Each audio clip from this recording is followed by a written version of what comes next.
I never thought the people I needed protection from would be my own parents. After 5 years of silence, 5 years where they refused to return my calls, where birthday cards came back unopened, where I was treated like I never existed, they suddenly showed up again. Not with an apology, not with love, but with demands. They wanted me to sell my home, the house I worked for years to afford, so I could cover my younger sister Sophie's massive debt. When I refused, they didn't just walk away. They broke into my home, tore it apart, and left the word selfish scrawled across my living room wall like a scar. Sit back, relax, and stay with me until the very end of this story. My name is Clara, I'm 33 years old, and this is the story of how I learned that sometimes the biggest battles you fight are not against strangers, but against the people who share your last name. I had always been the responsible one, the girl who saved her pennies, worked her shifts, and built her future brick by brick. Sophie was the golden child, the star of the family, the one whose dreams my parents emptied bank accounts for. When her projects failed, I was told to sacrifice. When I refused, I was erased from the family. So, imagine my shock when, after half a decade of silence, my mother called as if nothing had happened. "Clara, come to dinner," she said, as if it had only been a week, not 5 years. That phone call would set into motion a chain of events I could never have imagined, dragging me back into the very dysfunction I thought I had escaped. Before I dive into the full story, let me ask you this.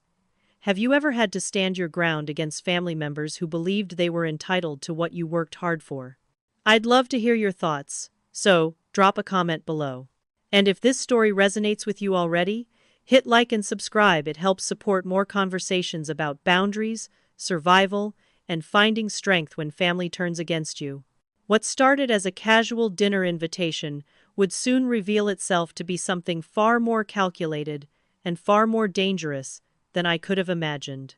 And it all began the moment I stepped back into my childhood home. When I look back on my childhood, what strikes me the most is how convincing the illusion was. To anyone driving down our tree-lined street in suburban Massachusetts, our family looked picture perfect. My father worked in a steady office job, my mother kept the house running with clockwork precision, and my sisters Sophie and I seemed like just two kids with a bright future.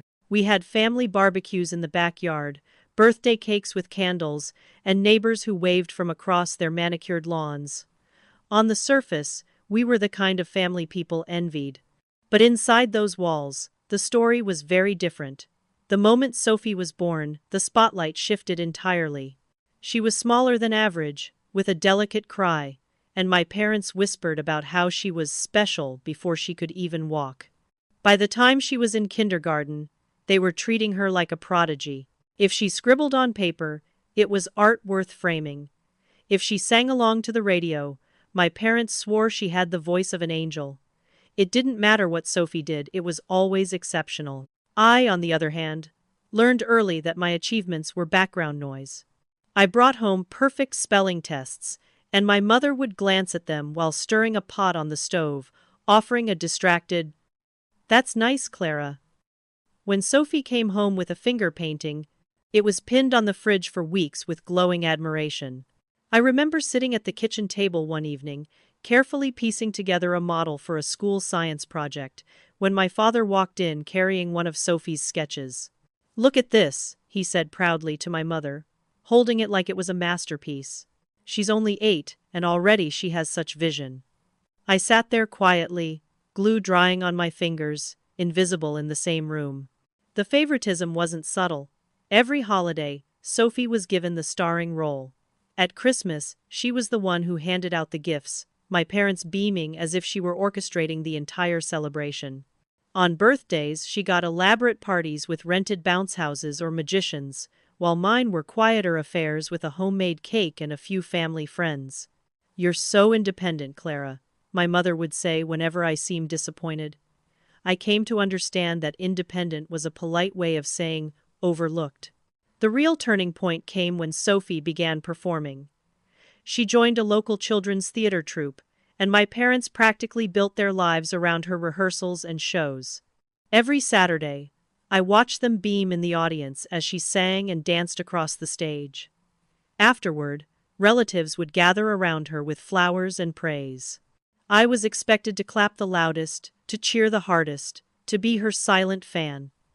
I remember once asking my father why he never came to my school debates. He patted my shoulder distractedly and said, "Your sister's performances are once-in-a-lifetime events, Clara. Yours are important too, but you'll understand when you're older." At 12 years old, I understood perfectly. The hierarchy of our family was clear. Sophie was the golden child, and I was the shadow that proved her brilliance. My parents didn't just love her more, they invested in her future as if it were their own legacy. By the time Sophie was in middle school, she had private music lessons, expensive dance classes, and art supplies that cost more than my entire wardrobe. I wanted to join the soccer team one year, but when I brought home the registration form, my mother sighed and said, "Sports just aren't practical right now. Sophie's lessons already stretch our budget." That was the moment I realized I couldn't rely on them. I started babysitting, mowing lawns, and shoveling snow for neighbors to buy the things I wanted. Every dollar I earned felt like proof that I could survive on my own. At the same time, it stung to know that while I was scraping together pocket money, Sophie was handed everything on a silver platter. Still, I tried to be the dutiful daughter. I studied hard, got top grades, and stayed out of trouble, hoping that maybe one day, my parents would look at me with the same pride they reserved for Sophie. That moment never came. Instead, whenever extended family visited, my parents paraded Sophie's latest accomplishments, while reducing me to a one-line description. "Clara's so responsible. She does her own thing," my mother would say with a smile. Everyone nodded approvingly, but no one asked me about my life, my interests, or my dreams. It was lonely, growing up in a home where your presence felt optional. Sometimes at night, I would lie awake and wonder what it would feel like to be Sophie, to have your parents pour every ounce of attention and belief into you. But I wasn't Sophie. I was Clara, the afterthought, the backup plan, the child who was expected to raise herself. By the time I reached high school, I had stopped waiting for recognition. I built my own schedule, worked after-school jobs, and learned to save every penny I could. I knew if I wanted to go to college, it would be on my shoulders, not theirs. I didn't resent Sophie for being who she was. It wasn't her fault that our parents adored her. But I did resent the way they made me invisible, as if I existed only to prove that she was extraordinary. And yet, as painful as it was, those years shaped me. They taught me how to stand on my own, how to fight for what I wanted, and how to live without expecting anyone else to catch me when I fell. At the time, I couldn't see it, but that independence would become the very thing that saved me later. What I didn't realize then was that the favoritism, the endless sacrifices made for Sophie, were just the beginning. The real test would come years later, when Sophie's dreams turned into disasters, and my parents looked at me not as their daughter, but as their solution. By the time I reached the end of high school, the difference between my life and Sophie's had become impossible to ignore. I had spent years juggling school and work, babysitting, waiting tables, tutoring younger kids in math while she poured her energy into rehearsals, voice lessons, and art shows, all funded by our parents. When senior year came, the conversation in our house was never about whether Sophie would go to college, but where. My father boasted to anyone who would listen that she was destined for New York City, that her talent deserved a stage bigger than our small town could offer. He spoke about her future like it was a foregone conclusion. Mine, on the other hand, was left entirely up to me. I remember one night, sitting at the kitchen table with a stack of college brochures. My parents were talking excitedly about Sophie's upcoming audition for a performing arts school in Manhattan. I quietly slid a financial aid form across the table, hoping they would help me fill it out. My mother glanced at it, sighed, and pushed it back toward me. "You're smart enough to figure that out yourself, Clara. Besides, your sister's auditions are next week. That's where our focus needs to be." That sentence stayed with me like a bruise. It wasn't even said with malice, it was said like a fact. Sophie was their investment, and I was the one expected to make do. When acceptance letters arrived, Sophie's was the one celebrated with champagne and hugs. Mine was read silently in my room, the weight of student loans already pressing on my chest. I had gotten into a state university in Connecticut with a partial scholarship. It wasn't glamorous, but it was something I had earned on my own. My parents didn't come with me on move-in day. They were in New York, helping Sophie settle into her new apartment near campus. I drove myself to college with my used Honda, unpacked my thrift store bedding alone, and told myself it was fine. Those years were a blur of exhaustion. I worked 30 hours a week at the campus cafe, sometimes pulling doubles just to cover rent and textbooks. I learned to stretch a week's worth of groceries into endless variations of pasta and beans. I kept track of every penny in a little notebook because slipping even once could mean choosing between heat and food. My reward was graduating without drowning in debt, though it came at the cost of sleepless nights and constant worry. Sophie's experience couldn't have been more different. My parents paid her tuition in full, covered her apartment, and sent her monthly stipends so she could focus on her art. She posted pictures of rooftop parties, gallery visits, and rehearsals with her theater friends, all while I was scraping gum off cafe tables and studying for exams during 15-minute breaks. Whenever I called home, the conversations always circled back to Sophie, her latest show, her new boyfriend, her dazzling future. No one asked how many hours I was working or how close I was to burning out. After graduation, my life took the path I had fought for. I landed an entry-level job at a financial services firm in Boston. The salary wasn't huge, but it was steady, and I finally felt like I was building something. I found a cramped apartment with 2 roommates, packed my lunches every day, and made a ritual of transferring money into savings each month. It wasn't glamorous, but it was mine, and for the first time I could breathe knowing the ground beneath me was solid. Sophie, meanwhile, floated between one artistic venture and the next. First it was an experimental theater troupe, then a music project, then a short-lived stint designing costumes. Every time something collapsed, my parents stepped in with more money. "She just needs one break," my father would say. Greatness takes time. He never acknowledged that greatness was being subsidized by emptied savings accounts and unpaid bills. I still tried to support her in my own way. I went to a few of her performances when I could afford the bus ticket. I clapped, I cheered, I told her she was talented. But deep down, I knew she was living in a bubble, one where failure had no real consequences because our parents always softened the fall. I resented her for it sometimes. But more than that, I resented the way our parents' blind devotion left me invisible, no matter how hard I worked. The contrast between us grew sharper with each passing year. I was climbing, inch by inch, fueled by discipline and sacrifice. She was free-floating, cushioned by safety nets I would never have. At family gatherings, I was introduced as Clara, the responsible one. Sophie was introduced as our star. The message was clear: responsibility was expected, but Sophie's dreams were exalted. I told myself it didn't matter. I told myself that one day, when I had built a life of my own, the imbalance wouldn't sting as much. But the truth is, it did. It burned every time I hung up the phone after hearing about yet another check my parents had written for Sophie. It burned every time I compared my thrift store suits to the designer clothes she wore, courtesy of them. I thought if I worked hard enough, if I built a stable life, maybe they would finally see me not as the shadow of Sophie, but as someone who mattered in her own right.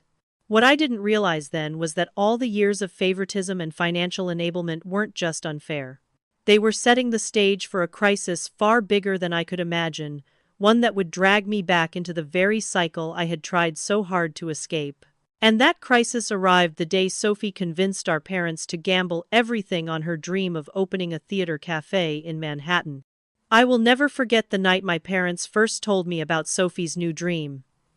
We were sitting in their living room, the glow of the lamp casting a warm light that made the conversation feel deceptively ordinary. My mother's hands trembled with excitement as she explained that Sophie had found the perfect space in Manhattan to open what she called a Broadway-inspired theater cafe. "It's going to be magical," my mother said breathlessly. "A place where art and community meet. Your sister was born for this." I listened quietly, my stomach twisting. Sophie had gone through half a dozen ventures already, plays that never opened, bands that dissolved after a single rehearsal, short-lived collaborations that ended in arguments and unpaid bills. But this time was different, my parents insisted. This was her big break. All she needs, my father said, is a little push to get started. That little push turned out to be their entire retirement savings, $70,000, gone in an instant. I tried to reason with them, to ask if they'd considered the risks, the realities of New York rent, the cutthroat competition. My father cut me off. You don't understand vision, Clara. You've always been practical, and that's fine, but Sophie is extraordinary. We have to believe in her. The cafe opened with the kind of fanfare I'd only ever seen in movies. Photos flooded social media balloons, champagne glasses, Sophie standing under a glittering sign with her name in bold letters. My parents were glowing in every shot, their arms around her as if they were all conquering Broadway together. I watched it unfold on my laptop in my small apartment, unable to afford the trip to New York, let alone the luxury of attending a launch party. I told myself it didn't matter, that I was busy with work anyway. But deep down, the sting was sharp. Within 3 months, the cracks appeared. Rent was astronomical. Performers demanded pay Sophie couldn't cover. Licenses and inspections cost more than she had budgeted. The space, tucked on a side street, didn't bring in the kind of foot traffic she had imagined.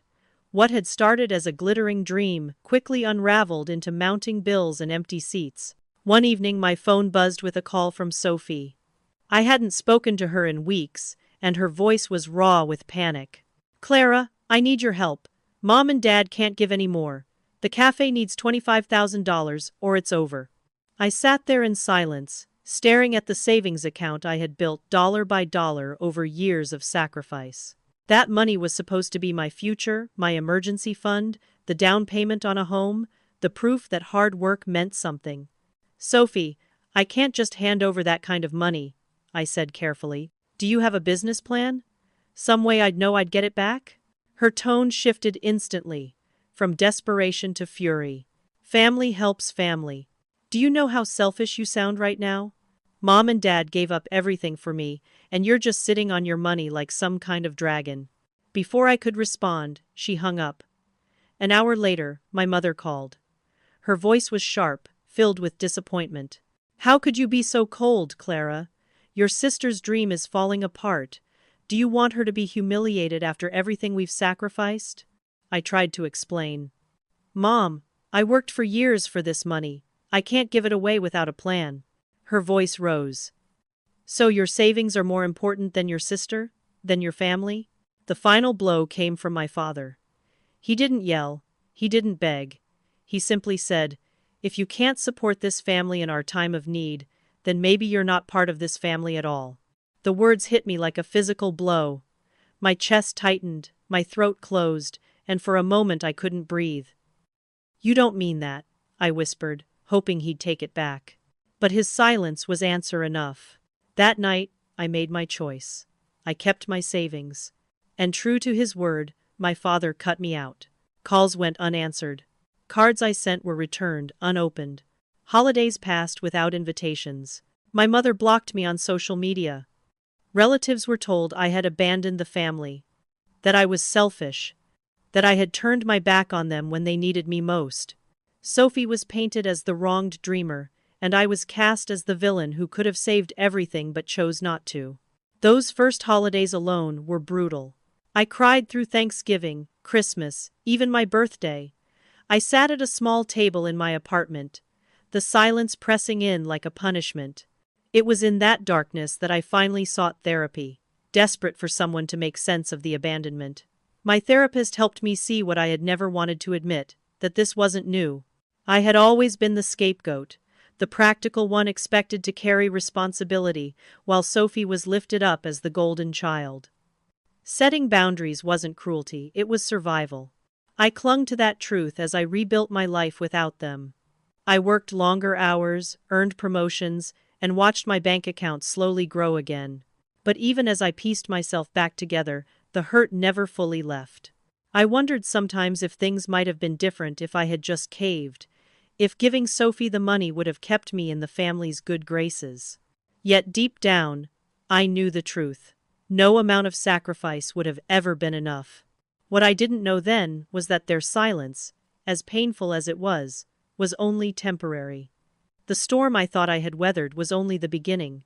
Because 5 years later, when I had finally found peace and built a life of my own, the phone would ring, and my mother's voice would drag me right back into the chaos I thought I had escaped. The silence after my family cut me off was deafening at first. It wasn't just the absence of phone calls or invitations, it was the realization that I no longer existed in the story they told about themselves. Relatives unfollowed me on social media, family friends stopped reaching out, and every holiday was a reminder that I had been erased. I felt like a ghost, someone who had lived in that house for years, loved them in my quiet way, and yet had been written out of the script, as if I were never part of it. For a while, the loneliness was unbearable. I remember my first Thanksgiving alone, standing in the grocery store holding a box of instant stuffing because I couldn't bring myself to make a real meal for just one person. On Christmas Eve, I walked through Boston's downtown streets, watching families carrying bags of gifts and couples arm in arm, while I pretended that working late was a choice rather than a way to escape the emptiness. But if the pain was sharp, it was also clarifying. For the first time in my life, I had no one else to please, no expectations to twist myself into. I was free to decide who I wanted to be. I buried myself in work. At the firm, I volunteered for projects no one else wanted, took on the late nights, and studied for financial certifications that kept me busy. Slowly, the effort paid off. Promotions came, not quickly, but steadily, each one bringing a little more security. With every raise, I didn't rush out to buy things I couldn't afford. Instead, I doubled down on my savings, determined to build a safety net my parents had never given me. Every dollar set aside was proof that I could survive without them. It wasn't just about money, it was about reclaiming a sense of control. I began to craft a life that reflected who I was, not who my family had decided I should be. I started running along the Charles River before dawn, the air biting and sharp, because it reminded me I was alive and moving forward. I joined a book club where, for once, people listened when I spoke. I made small connections at work that blossomed into friendships. Slowly, the empty spaces in my life began to fill not with the family I had lost, but with people who chose to stand beside me. The real turning point came 3 years after the estrangement, when I walked into a house that would change everything. It was a 1922 colonial, tucked on a quiet street just outside Boston. From the moment I stepped onto the wide porch with its white columns, something stirred inside me. The wood floors creaked under my feet, but not with weakness, with history. The fireplace was framed by built-in bookshelves, and light streamed through windows that cast rainbow patterns across the walls. Unlike the sterile apartments I had lived in, this house felt like it had stories to tell. I remember gripping the banister, the wood smooth beneath my hand, and realizing I could see myself here, not just existing, but thriving. It was more than shelter, it was a symbol, a tangible reward for every sacrifice I had made. The price stretched me to my limit, but I had spent years preparing for this exact moment. That night, I put in an offer. When it was accepted, I cried not from fear, but from relief. Finally, I was building something that belonged entirely to me. The day I signed the papers and was handed the keys, I stood in the empty living room and let the silence wash over me. It wasn't the suffocating silence of abandonment, it was the peaceful quiet of independence. No one could take this from me. No one could rewrite the story of how it came to be. This was mine. The first few months were a whirlwind of paint cans, tools, and late nights. I learned how to replace light fixtures, patch drywall, even unclog pipes. My weekends were filled with sanding, painting, and carrying lumber, and though I collapsed into bed exhausted, I also felt stronger with every completed task. With each improvement, I wasn't just transforming the house, I was reclaiming pieces of myself I hadn't even known I'd lost. Neighbors noticed my effort. Mrs. Patterson from across the street brought over fresh baked bread one afternoon and offered advice for planting a vegetable garden. Mr. Louis next door lent me his ladder when I decided to clean out the gutters myself. These small gestures, simple as they were, began to weave a net of connection around me. Slowly, my neighborhood became a community, one that saw me as more than the shadow of Sophie. By the time my first Thanksgiving in the house arrived, I decided to host my own gathering. I invited coworkers, neighbors, and a few friends from my book club. We crowded into my dining room with mismatched chairs, homemade dishes, and laughter that spilled late into the night. For the first time in years, I didn't feel like I was missing something. I had built my own version of family, one that wasn't defined by blood, but by presence. As my career continued to climb, I found myself advising clients not just on numbers, but on the emotional weight behind them. Money is never just about money, I would say. It's about values, priorities, and boundaries. The irony wasn't lost on me that the very boundaries that had cost me my family now allowed me to help others protect theirs. But even in the safety I had built, there were nights when the past tugged at me. Sometimes, while painting a wall or tending to my garden, I wondered if the silence from my parents would ever end. A part of me still longed for acknowledgement, for the possibility that things could be different. Yet another part knew that reconciliation would come at a cost I could no longer afford to pay. What I didn't know was that the silence was already fraying, that somewhere in the cluttered house I once called home, my parents were talking about me again. The phone call that shattered my fragile peace was already on its way. It was an ordinary Tuesday evening, the kind of night I had grown to cherish. I had just finished watering the garden in my backyard, the air cool against my skin as the sun dipped below the horizon. Inside, a pot of pasta simmered quietly on the stove, the steam fogging the kitchen windows. My life, after years of turbulence, had finally settled into a rhythm that felt safe and predictable. I had learned to find comfort in these small rituals: closing the blinds, lighting a candle, setting the table for one. That night, I thought I had nothing more to expect than a quiet meal and a good book. Then the phone rang. The number was unfamiliar, and for a moment I considered letting it go to voicemail. But something tugged at me, a strange intuition I couldn't quite shake. When I answered, I heard a voice I hadn't heard in 5 years. "Clara," my mother said, as calmly as if we had spoken only yesterday. The spoon slipped from my hand and clattered onto the counter. My heart raced in my chest, my throat tightening as memories I had fought to bury surged forward. 5 years of silence, 5 years of being treated like I didn't exist, and she spoke my name as though nothing had happened. "Mom," I whispered, my voice unsteady. "Yes, sweetie, how are you?" Her tone was light, almost cheerful, as if she were checking in after a busy week. No acknowledgement of the years of exile, no apology, not even a hint of regret, just a mother's casual greeting, spoken like a knife disguised as kindness. "I'm surprised to hear from you," I managed. "Well, your father and I were just talking about you," she said. "We miss you. We'd love for you to come over for dinner this Friday. Sophie will be there too. It's been far too long since we've all been together as a family." Family. The word hit me like a blow. My mind scrambled to make sense of it. Too long? They had chosen silence. They had cut me out. And now, as if the past half-decade had been nothing but a misunderstanding, they wanted me to sit at the same table again. Against my better judgment, I heard myself agreeing before I could fully process the invitation. We exchanged brief pleasantries, and then the call ended as abruptly as it had begun.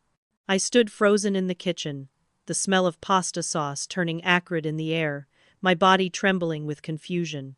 Why now? Why after all this time? That night, I couldn't sleep. I lay awake staring at the ceiling, memories flooding my mind: my father's ultimatum, the holidays I spent alone, the cards I mailed that were returned unopened. I thought about the hours in therapy where I had told myself I was free, where I promised myself I wouldn't let them hurt me again. Yet the sound of my mother's voice had pierced all of that, reopening wounds I thought had healed. The next morning, I called my therapist, Dr. Keller, and scheduled an emergency session. I poured everything out: the call, the invitation, the mix of hope and dread clawing at me. "What do you hope might happen at this dinner?" she asked gently. "Best case?" I said after a long pause. "They apologize. They acknowledge how unfair they were. Maybe we begin to rebuild something healthier." "And what do you think is more likely?" I sighed. "They want something. They wouldn't be reaching out otherwise." Dr. Keller nodded. "It's important to go in with realistic expectations. So, what boundaries do you need to set to protect yourself?" We spent the rest of the session crafting rules I promised myself I would not break. I would not discuss my finances unless directly asked. I would not apologize for my decisions 5 years ago. I would leave if the conversation turned manipulative or abusive. They sounded simple enough in theory, but I knew how easily my parents could twist words, how quickly guilt could seep into my bones. By Friday, the anxiety had settled into a knot in my stomach. I stood in front of my closet debating what to wear, knowing even that choice carried meaning. Too professional, and they'd accuse me of showing off. Too casual, and they'd say I wasn't trying. I settled on something neutral, polished but understated, paired with a modest bottle of wine as a hostess gift. The drive to my childhood home felt like traveling back in time. Every landmark carried a memory: the corner store where I bought candy as a kid, the park where I learned to ride a bike, the street where I once walked home from school with Sophie. When I pulled into the driveway, my hands tightened on the steering wheel. The house looked different. The lawn was overgrown, the paint chipped, flower beds once bursting with color, now tangled with weeds.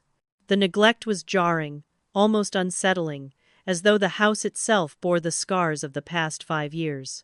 I sat there for a moment, heart pounding, telling myself I could still turn back. But I didn't. I stepped out, smoothed my dress, and walked to the door. When it opened, my father stood there. He looked older, his hair entirely gray, his face marked with deep lines. His clothes hung loosely, as though the weight of years and stress had carved pieces out of him. "Clara," he said, his voice unreadable, "come in." There was no hug, no warmth, no acknowledgement of the years of silence, just a simple command to step back into the house I had once called home. And as I crossed the threshold, I knew in my gut that this dinner wasn't about reconciliation. It was about something else, something waiting for me on the other side of that kitchen door. The moment I stepped into my parents' house, it felt like I was walking into a stranger's home wearing the skin of my childhood memories. Everything looked familiar, yet not. The once bright living room, where birthdays and Christmas mornings had played out, seemed darker and smaller. Furniture was missing, replaced by cheaper substitutes. The artwork my parents used to brag about was gone. The walls bare, except for a few discount store frames filled with old family photos. The air smelled faintly of mildew instead of my mother's lavender polish. The home that had once been obsessively maintained now looked tired, worn down, and hollow. My father led me to the dining room without a word. My mother emerged from the kitchen, her smile wide, but her eyes calculating.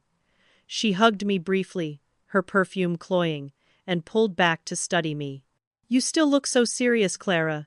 You need to smile more," she said, as though I were still a teenager under her scrutiny. I forced a polite smile and handed her the bottle of wine. She accepted it with a dismissive wave and placed it on the counter without another glance. We sat down, and almost immediately the questions began. Where was I living now?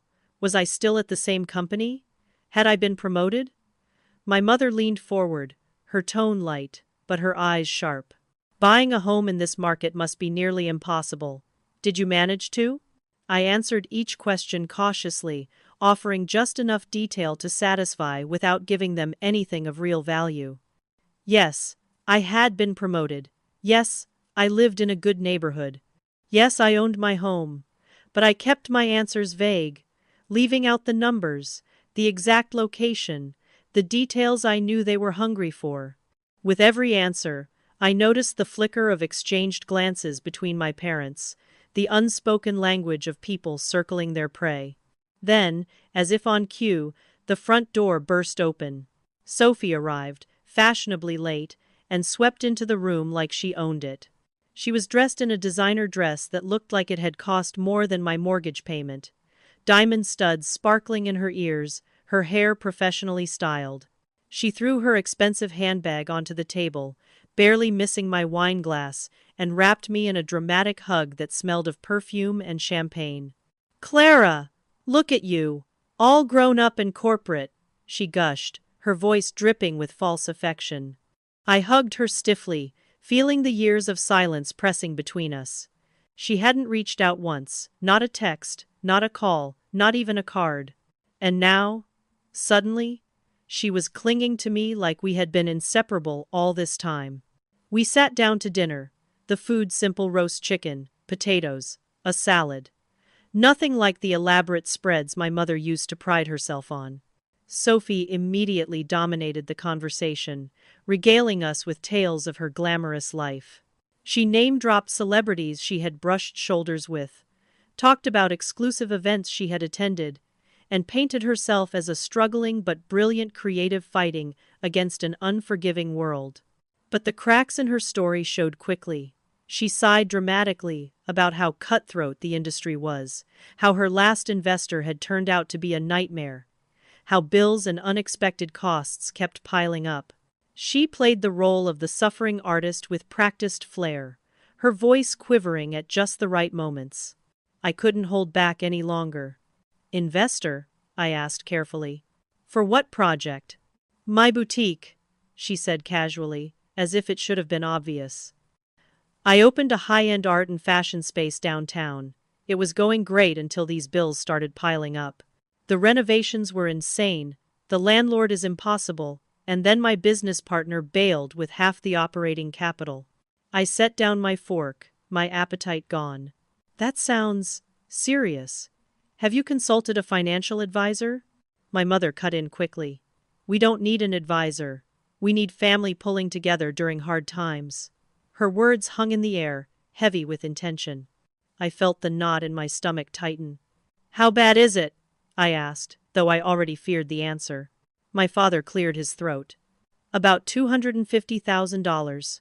I nearly choked on my water. $250,000? How is that even possible?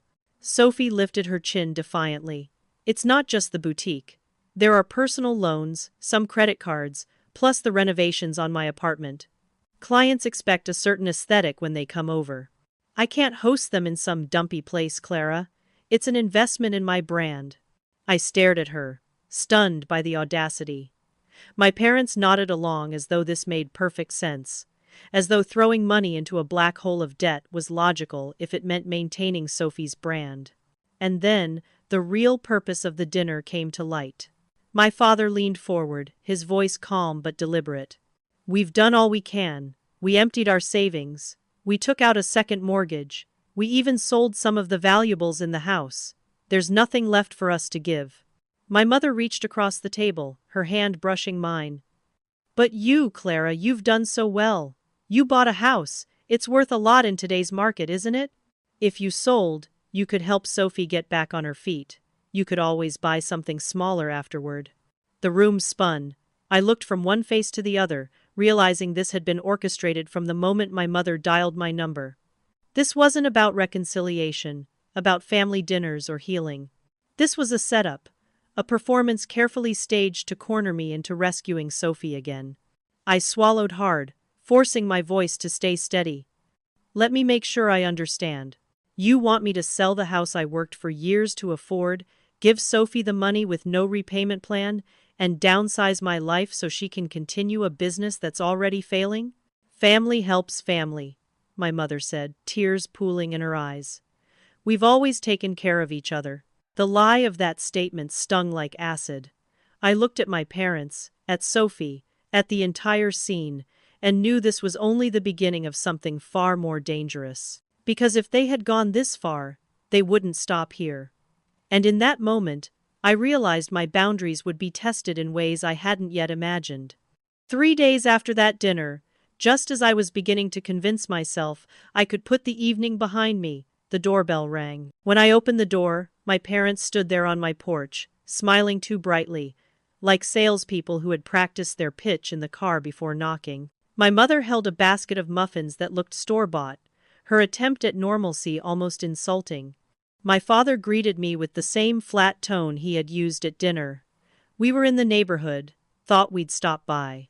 Every instinct in me screamed to send them away, but against my better judgment, I stepped aside and let them in. They walked through the threshold like they owned the place, their eyes darting around, assessing, cataloging. I suddenly felt exposed, as though every piece of furniture, every photo, every detail of my home was on display for judgment. "This is lovely," my mother said, her voice dripping with false admiration. "You've really done well for yourself." She let her fingertips brush across the banister, her eyes catching on the crown molding. My father followed silently, his hands clasped behind his back, as if he were inspecting a property for sale rather than visiting his daughter's home for the first time. They asked if they could have a tour, and though my stomach tightened, I agreed.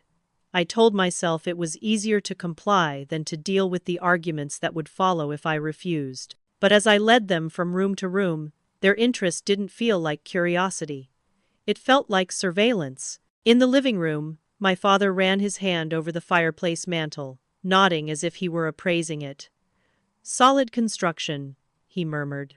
My mother commented on the furniture, the layout, the lighting, every detail noted with an unsettling attentiveness. When we entered the kitchen, she spotted the small hook by the back door where I kept a spare set of keys. Her eyes lingered a moment too long, flicking from the keys to me, testing whether I had noticed.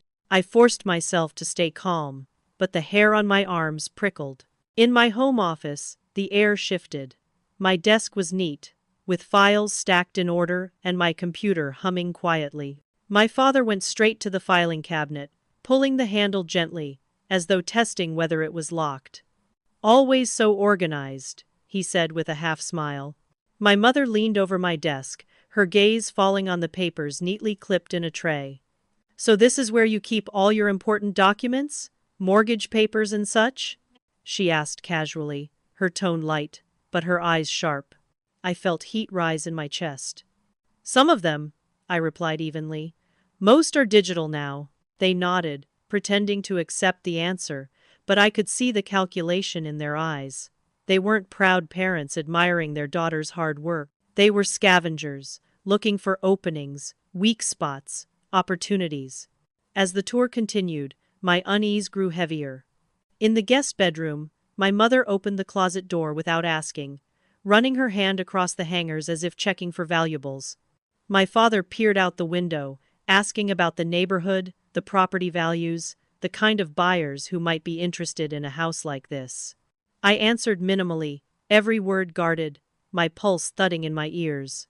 By the time we returned to the living room, I had decided I couldn't let them linger any longer. But before I could usher them out, my father cleared his throat. "We've been thinking about options," he began. My mother leaned forward, her voice falsely bright. "Perhaps there's a compromise that could help everyone. You wouldn't even have to sell the house. What if you took out a home equity loan instead?" Her words struck me like a slap. Of course. That was the reason for the visit. The reason for the tour. The reason for their sudden change in tone. They hadn't come to reconnect. They had come to scope out my assets, to measure the walls and windows of the life I had built, and to figure out how to leverage it for Sophie's sinking ship. I swallowed hard, forcing my voice to remain steady. "So I take out a loan in my name, hand the money to Sophie, and spend the next decade repaying it while she burns through it in a year?" My father's jaw tightened.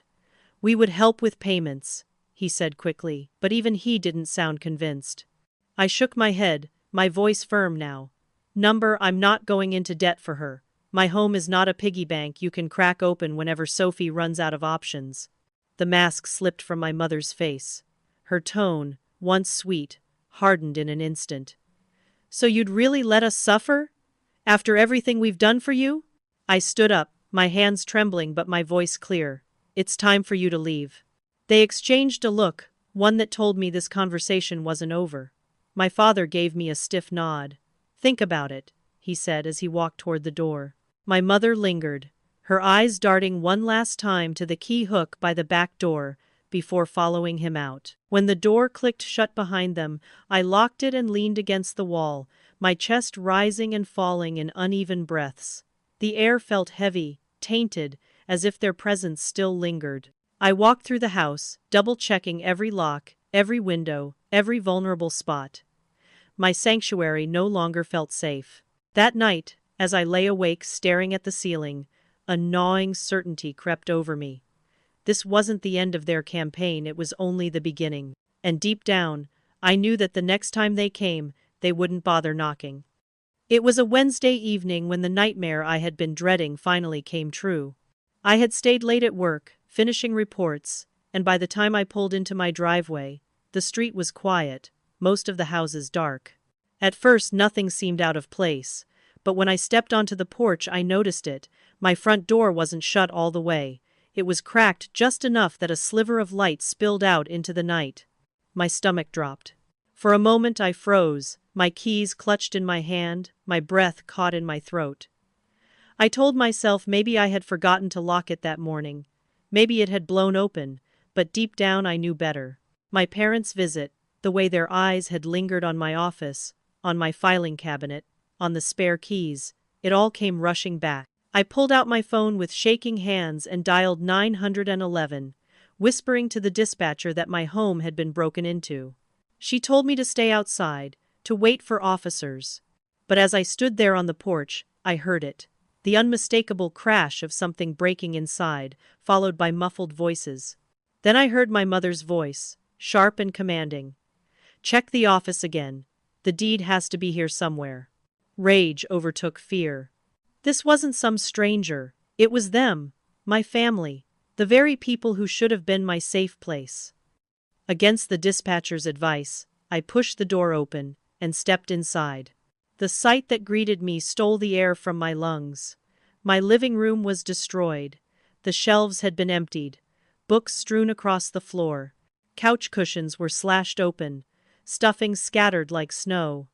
Picture frames were shattered, their glass glinting in the lamplight.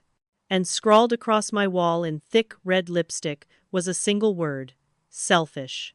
I stumbled forward, my voice breaking as I shouted, "What the hell are you doing?" My father spun around, caught mid-act as he rifled through my desk drawers. His expression wasn't shame, it was irritation, like I had interrupted him. "Clara," he said calmly, as though I had just come home early from work. "You shouldn't be here yet." My mother appeared in the hallway, her face flushed but unapologetic. "You're home early," she remarked, as if that excused the chaos around her. And then Sophie emerged from my bedroom, clutching a stack of papers. Her expression was triumphant until her eyes met mine. "I found the mortgage documents," she announced, her voice faltering only slightly. My hands trembled, but my voice came out clear, laced with fury. "You broke into my house, you destroyed my things, and you're stealing my documents?" My father straightened, his face eerily calm. "We're teaching you a lesson, Clara. You've lost sight of what matters. Things can be replaced, family cannot." I laughed bitterly, disbelief burning through my chest. "This isn't a lesson. This is a crime." Sophie rolled her eyes, waving the papers in her hand. "It's just stuff, Clara. You've always cared more about your things than your family. That's the problem." The wail of approaching sirens cut through the tension, faint but growing louder. My father's eyes flicked toward the window, panic finally flashing across his face. My mother reached for Sophie's arm, whispering urgently. But I blocked their path to the back door, my fists clenched. "No," I said firmly. "You're staying here. You're going to explain to the police exactly what you've done."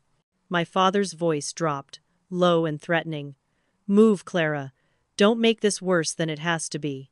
I stood my ground, heart hammering, though my legs shook beneath me. "What's worse than breaking into your own daughter's house? Go ahead, add assault to the charges if you want." The blue and red lights flashed through my windows, painting the wreckage in surreal color. The sirens were deafening now. My parents exchanged frantic looks, Sophie clutching the papers like they were a lifeline. "This is just a misunderstanding," my mother hissed loudly, already rehearsing her excuse. "Just a family disagreement, nothing for the authorities to worry about." Then came the knock, sharp and authoritative. "Police! "Open up!" I opened the door, my chest tight, and two officers stepped inside, their eyes scanning the destruction. One turned to me. "Ma'am, what happened here?" I pointed to my parents and Sophie, my voice steadier than I felt. "I came home to find them inside. They broke in, they destroyed my property, and they were trying to steal my documents." My mother immediately jumped in, her voice sugary sweet. "That's not true. We're her family. We don't need permission to be here." The older officer, a woman with sharp eyes, shook her head. "That's not how the law works, ma'am. An adult child's home is not an extension of parental property." Sophie's voice cut in, sharp and defensive. "She probably trashed the place herself to make us look bad. She's always been dramatic." The officer raised an eyebrow and gestured to the papers still clutched in Sophie's hands. "And those? Did she plant those too?" As the officers separated them for questioning, I felt my knees weaken. My neighbors had gathered outside, drawn by the flashing lights. Mrs. Patterson stood on her lawn, concern etched on her face.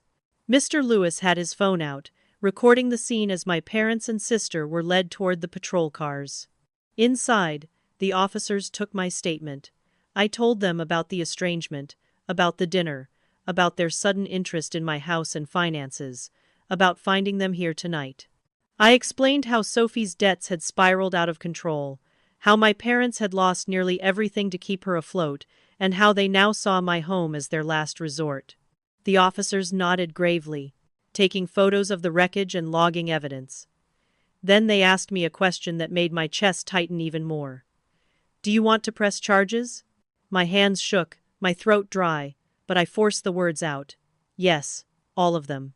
As they were led away, my mother's composure cracked. She sobbed, begging me to reconsider. "We're your parents, Clara. Family helps family. You can't do this to us." I met her eyes, my own vision blurring with tears. "This isn't help. This is abuse. And it stops tonight." When the patrol cars finally pulled away, the silence in my house felt heavier than the noise that had filled it. I stood in the middle of my ruined living room, the word selfish glaring at me from the wall, and felt my body start to shake. My neighbors lingered, their faces sympathetic, but all I could think was that the one place I had believed was safe had been violated. And as I leaned against the doorway, staring at the wreckage, I realized something chilling. This wasn't just about Sophie's debt anymore. It was about control, about entitlement, about a family who would rather destroy me than accept my boundaries. And the worst part was knowing this was far from over. In the days after the break-in, my house felt like a stranger to me. I had always thought of it as my sanctuary, the place I had poured my sweat and heart into, but now every creak of the floorboards made me tense. Every shadow felt like a threat. I moved from room to room, picking up the wreckage, glass crunching underfoot, books bent and torn, cushions gutted. It was as if they hadn't just broken into my home, they had tried to break into my very sense of safety. I thought I had cataloged every bit of the damage, but as I crouched behind my desk to gather scattered papers, my hand brushed against something wedged in the narrow gap between the wood and the wall. I pulled out a plain envelope, dusty and forgotten. At first I assumed it was just another misplaced bill, but when I tore it open, my breath caught. Inside was a certificate I had completely forgotten about, the historical designation paperwork for my house. When I bought the property, the previous owner had told me about it in passing, almost like a fun anecdote. She said her grandfather had built the house in the early 1922s and that, years later, it had been added to the local historical registry. At the time, I barely registered what that meant. I was more focused on interest rates and closing costs than architectural preservation, but now, staring at the embossed seal, I realized the significance. The house wasn't just old, it was protected. Any sale would require approval from the Historical Society, and buyers would face strict preservation rules. Certain features, like the oak banister, the leaded glass windows, and the brick fireplace, couldn't be altered or removed. Far from being a quick source of cash, my home was practically wrapped in red tape. Its market value wasn't the fast payday my parents had dreamed of. The discovery hit me like a bolt of clarity. This was why they had been so desperate to find my mortgage documents. They weren't just trying to pressure me, they were looking for ways to bypass the restrictions. Maybe they thought they could forge my signature, or find some loophole. It explained why my mother's eyes had lingered on my key hook, why my father had tested my filing cabinet, why Sophie had been rummaging through my bedroom. They weren't just invading my space, they were hunting for the one piece of paper that could unlock the money they believed they were owed. The realization left me trembling with a mix of anger and relief. They had torn apart my sanctuary in search of something they didn't even fully understand.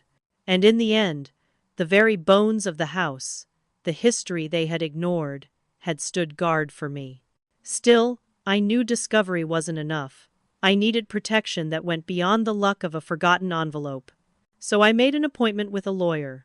Jessica Reynolds specialized in real estate and family law, and when I sat in her office and told her everything from the dinner to the visit to the break-in, she listened intently, her pen flying across her notepad. "What they attempted is highly illegal," she said firmly when I showed her the historical certificate. "Breaking and entering, destruction of property, attempted document theft, and quite possibly attempted real estate fraud if they intended to misuse these papers. You did the right thing pressing charges." Her calm authority was like a lifeline. For months, I had felt like I was trapped in some twisted nightmare where my family's entitlement could crush me at any moment. Now, for the first time, I felt like the law was firmly on my side. Jessica outlined the next steps: a restraining order, to legally bar them from contacting or approaching me; documentation of the damage, both physical and emotional, for the civil suit we could file; cooperation with the district attorney as the criminal case moved forward. It was overwhelming, but it was also empowering. I had spent years being told that I owed my family everything. Now, finally, I had someone telling me they owed accountability. That night, I sat in my repaired living room, with the historical certificate spread out on the coffee table. My neighbors had rallied around me, Mrs. Patterson, bringing casseroles, Mr. Lewis helping replace broken locks, others checking in regularly, but the piece of paper in front of me felt like something more than community comfort. It was proof that my home had endured storms long before me, and that it could endure this one too. I ran my fingers over the embossed seal, tracing the name of the builder who had laid the first bricks a century earlier. Whoever he was, he had built something strong enough to outlast decades of change. Now, without ever knowing it, he had given me a shield against the people who wanted to strip everything from me. But even as I felt a measure of relief, I knew this battle wasn't finished. The restraining order might keep them physically away, but it wouldn't erase the damage already done. My parents and Sophie weren't the type to accept defeat quietly. The entitlement that had driven them this far wouldn't disappear overnight. And as I turned off the lights and climbed the stairs to bed, I couldn't shake the gnawing thought that they were already planning their next move. The first court date came faster than I expected. One moment I was standing in my lawyer's office, trembling as I signed paperwork for a restraining order, and the next I was seated in a sterile courtroom, my palms damp against the polished wood of the bench. The air was heavy with tension, the kind that clings to your skin. Across the aisle sat my parents and Sophie, their faces pale but defiant. My mother dabbed at her eyes with a tissue, playing the part of the wounded parent.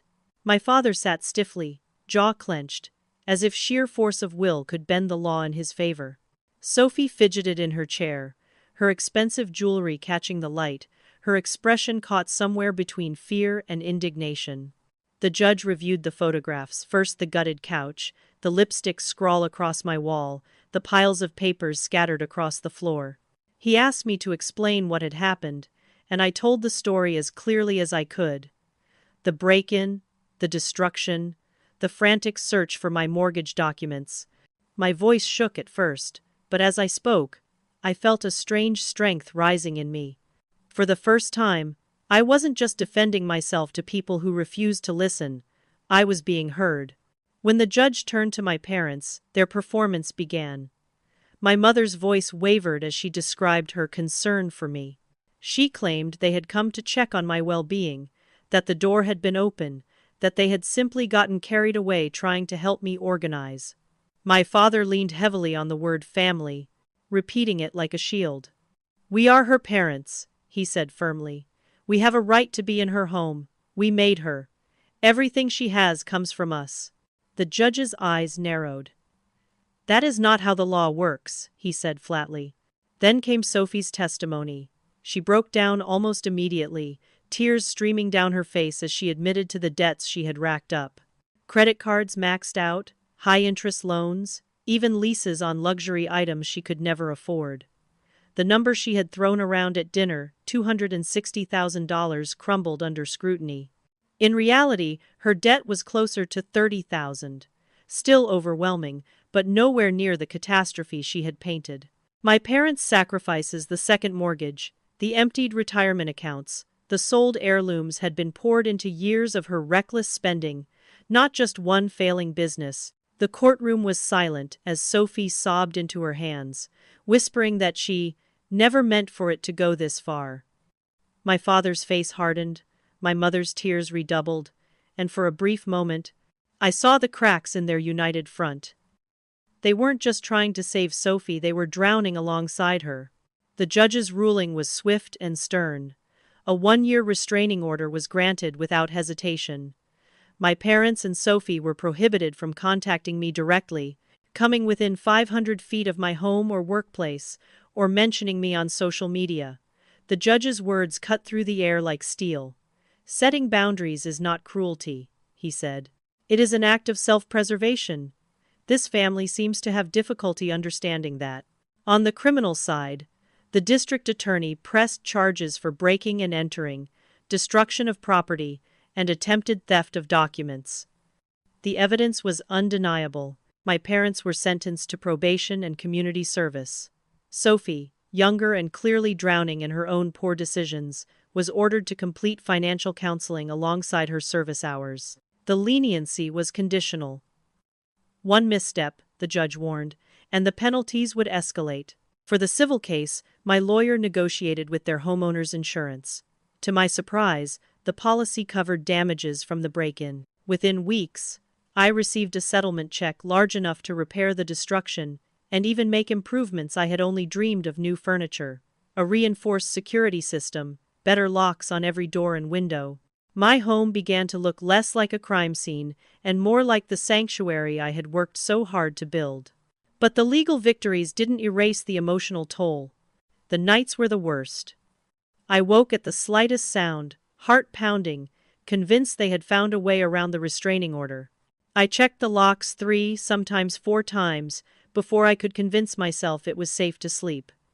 Therapy helped, slowly. My community helped more. Neighbors brought food, offered company, checked in on me.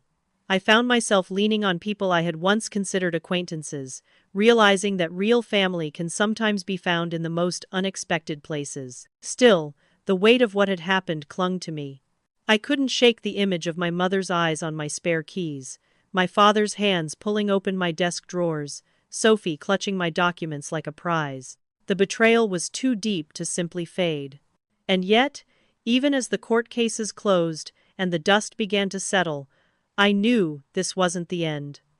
My parents and Sophie weren't people who learned lessons easily. They were people who saw consequences as inconveniences to work around. The restraining order was a barrier, but it was temporary. And part of me feared that once it expired, they would come knocking again, this time with new tactics, new schemes, new ways to test the boundaries I had fought so hard to build. The law had given me protection. My house had given me shelter. But as I stood on my porch one evening, settlement check in hand, staring out at the quiet street, I felt a shiver crawl up my spine. This battle might have been won, but the war for my peace was far from over. In the months after the restraining order was granted, I lived with a strange mix of relief and unease. My parents and Sophie were legally barred from contacting me, and the silence was a gift I had never thought I'd receive. But even silence can feel fragile, like a glass pane that could shatter with the smallest crack. I double-checked my locks every night, jumped at the sound of unexpected knocks, and sometimes woke in the middle of the night convinced I heard someone moving through the house. What carried me through those months was the community that surrounded me. It began with small gestures. Mrs. Patterson from across the street showed up one morning with a basket of scones, her eyes filled with quiet determination. "You don't need to be alone in this," she told me, setting the basket down on my counter, as if daring me to argue. Mr. Lewis, who had recorded the night of the break-in on his phone, came over the following weekend with motion sensor lights and installed them around my yard without accepting a dime. Neighbors who had once waved politely from their porches now stopped by with casseroles, offers of help, and simple company.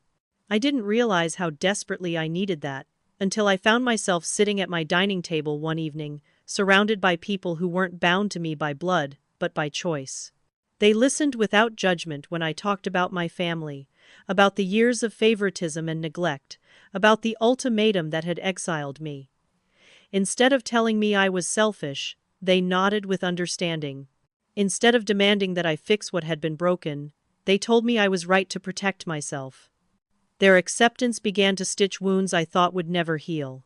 Therapy helped me understand what my neighbors had already shown me, that family is not defined by DNA, but by the people who show up when your world falls apart. My therapist encouraged me to lean into those connections, to let go of the idea that my worth depended on winning back the love of people who had never given it freely. For the first time, I allowed myself to believe that maybe I wasn't broken for being cut off, maybe I had simply outgrown a toxic system. My home, once marred by the lipstick scrawl of selfish and the wreckage of their intrusion, slowly transformed again. I used the insurance settlement to replace damaged furniture and repaint the walls, but I also invested in things I had long put off: an upgraded security system, stronger doors, new landscaping that made the house feel alive again. Every improvement felt like a small reclaiming of power, as if I were saying, "You tried to tear this down, but I made it stronger." By summer, I was hosting again. The first gathering was small, a barbecue in my backyard, with just a handful of coworkers and neighbors. We grilled burgers, shared bottles of wine, and told stories under the soft glow of string lights. The sound of laughter floating through my garden was almost surreal, a sharp contrast to the memory of my parents shouting, of Sophie's bitter accusations. In that moment, I realized something profound. I had not lost family. I had built one. Still, healing wasn't linear. There were days when I scrolled past old family photos and felt the sting of what could have been. Birthdays passed without a single word from them, and though I told myself I didn't care, the absence ached like a phantom limb. When holidays came around, I still had to fight the instinct to check my phone, to hope for an invitation that I knew would never arrive. But little by little, those moments became softer, less consuming. Instead of drowning in grief, I began to let myself grieve and then move forward. 6 months after the break-in, I stood in my garden watching the tomatoes climb their trellis, the air filled with the scent of basil and warm earth. Mrs. Patterson waved from across the street, and I waved back, realizing I felt a sense of belonging I had never known as a child. This neighborhood, these people, had seen me at my most vulnerable and chosen to stand beside me anyway. That kind of loyalty wasn't bought with guilt or demands, it was given freely, and it was priceless. One evening, as I locked up the house, I thought about the word my family had written on my wall: selfish. For a long time, it haunted me, a cruel reminder of how they saw me. But now, I saw it differently. If protecting my peace, my home, and my future made me selfish, then maybe selfish wasn't such a dirty word after all. Maybe it was another way of saying, I had finally chosen myself. But even as healing took root, I knew the story wasn't finished. Restraining orders expire. People like my parents and Sophie don't give up control easily. And when the letter arrived months later, forwarded through my lawyer, I realized that the silence I had cherished was about to fracture once again. When I look back at everything that has happened, what strikes me most is how much strength can come from breaking away. For years, I thought family meant sacrifice at any cost. That love was proven by how much of yourself you were willing to give up. I believed enduring mistreatment was the price of belonging. But the truth I had to learn through heartbreak and betrayal, is that real love doesn't demand the destruction of your peace. Real family doesn't ask you to set yourself on fire to keep them warm. There are moments I still feel the ache of what could have been. I wonder what life might have looked like if my parents had celebrated my achievements with the same pride they poured into my sister, if our home had been a place of balance instead of favoritism. But then I look around at the life I've built, the house that became my sanctuary, the friends and neighbors who became my chosen family, the security that came from honoring my own boundaries, and I realize I didn't lose a family. I gained myself. If there's one lesson I want you to take from my story, it's this. Boundaries are not cruelty. They are an act of survival, of love toward yourself. You have the right to protect your peace, even if it means disappointing people who insist you owe them more than you can give. You have the right to say no, even when the world tries to convince you otherwise. So, if you've ever been called selfish for choosing your own well-being, know that selfish can sometimes be another word for strong. Choosing yourself doesn't mean abandoning love, it means redefining it in a way that doesn't erase you. Thank you for staying with me through this story. Sit back, take a deep breath, and remember that you are allowed to draw the line where you need to. If my journey resonated with you, please like this video, share it with someone who might need to hear it, and subscribe for more stories about setting boundaries and finding strength in the hardest places.